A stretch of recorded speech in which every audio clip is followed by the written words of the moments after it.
Geser ke Samarinda, Mercy, cerita menarik apa siang ini dari Samarinda? Mercy dan juga saudara, terdapat dua informasi menarik yang akan kami sampaikan hari ini dalam Cerita Nusantara dari Biro Samarinda, Kalimantan Timur. Cerita yang pertama datang dari seorang pemilik kebun kopi Liberica yang berhasil mengembangkan bisnis kopi luwak jenis Liberica yang langka. Ia berharap pemerintah daerah dapat memberi dukungan untuk meningkatkan potensi yang ada di Kabupaten Kutai Kartanegara. Berikut liputannya untuk Anda. Di Desa Prangat, Kabupaten Kutai Kartanegara ini memiliki kampung kopi luwak yang langka, yakni kopi jenis Liberica. Saat ini, kopi luwak menjadi potensi Desa Prangat yang terus dikembangkan warga setempat. Kopi Liberica ini didapatkan dari biji kopi yang dipilah dari kotoran luwak liar. Rindoni, pemilik kebun kopi Liberica menceritakan, awalnya kopi Liberica yang ditanam oleh Rindoni ini untuk dikonsumsi pribadi sejak tahun 1997. Namun saat itu buah kopi sering dimakan oleh hewan luwak liar. Rindoni telah memberdayakan sejumlah warga yang ada di sekitar perkebunan kopinya untuk mengumpulkan kotoran luwak di sekitaran pohon kopi yang ditanam. Saat ini, sudah terbentuk kelompok tani kopi luwak dengan luas lahan 60 hektar. Dari 60 hektar tersebut, baru 29 hektar yang maksimal produksinya. Dalam setahun, Rindoni bisa menghasilkan 1 ton kopi luwak. Namun, produksi masih terbatas sehingga pemasaran kopi masih sesuai permintaan konsumen. Karena varietas kopi yang langka. Rindoni berharap pemerintah daerah memberikan dukungan dan fasilitas sehingga bisa mengangkat potensi yang ada di Kabupaten Kutai Kartanegara. Itu akan menjadi brand kopi Kaltim, itu pertama. Jadi kami yakin bahwa nanti kopi Kaltim ini memiliki brand kopi tersendiri seperti daerah-daerah lain. Sampai hari ini itu belum. Baru kita mulai dari kampung kopi luwak ini satu-satunya yang memiliki brand kopi luwak Liberica Kaltim. Itu satu. Kedua, menjadi pendapatan masyarakat petani yang ada di Kaltim. Karena dari sisi harga, pasar, kemudian pendapatannya itu tidak kalah dengan sektor-sektor lain di bidang pertanian lainnya atau perkebunan lainnya. Jadi ini akan menjadi pendapatan baru masyarakat Kaltim di bidang sektor pertanian perkebunan, yaitu di kopi. Sementara itu, pengunjung yang datang mengaku sangat senang bisa berkunjung ke kampung kopi luwak. Selain bisa menikmati kopi yang langka, di sini pengunjung juga bisa belajar dan mengetahui cara pengolahan kopi.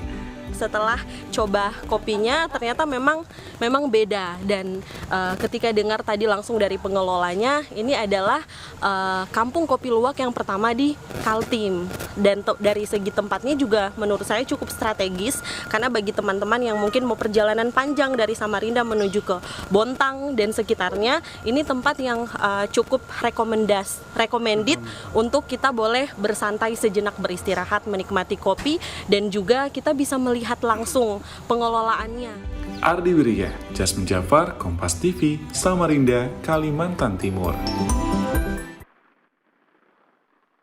Selanjutnya kita akan melihat tradisi tolak bala yang dilakukan oleh masyarakat Kampung Bohesilian di Kecamatan Pulau Maratua. Masyarakat suku Bajau di Maratua ini bersamaan menuju Pasir Timbul atau yang biasa disebut dengan Sintubung untuk melakukan tradisi mandi bulan Syafar yang bertujuan untuk menghindari mara bahaya. Berikut liputannya untuk Anda.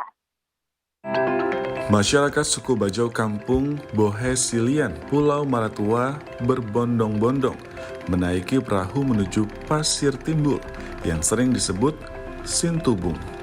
Karena lokasinya tidak jauh dari kampung, warga memilihnya menjadi tempat berlangsungnya tradisi tolak bala. Sebelumnya, tradisi ini dilakukan di masjid yang ada di kampung Bohesilian. Karena permintaan masyarakat yang ingin dilakukan di pasir, maka digelarlah mandi bulan Syafar di Situbung. Tiap kepala keluarga menyimpan 7 ketupat yang kemudian ditaruh secara bersamaan di dalam perahu kecil sebagai simbol untuk dimulainya perayaan doa tolak bala ini. Untuk melangsungkan doa dipimpin dan dilakukan secara bersamaan dengan tokoh agama, tokoh adat, dan juga didampingi para tokoh-tokoh masyarakat di Kampung Bohesilian.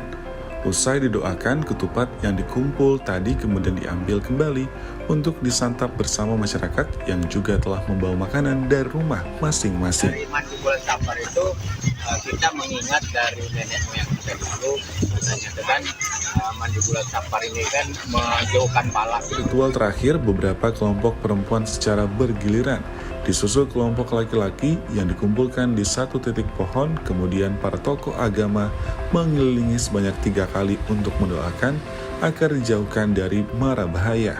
Setelah itu, mereka disiram dengan air laut.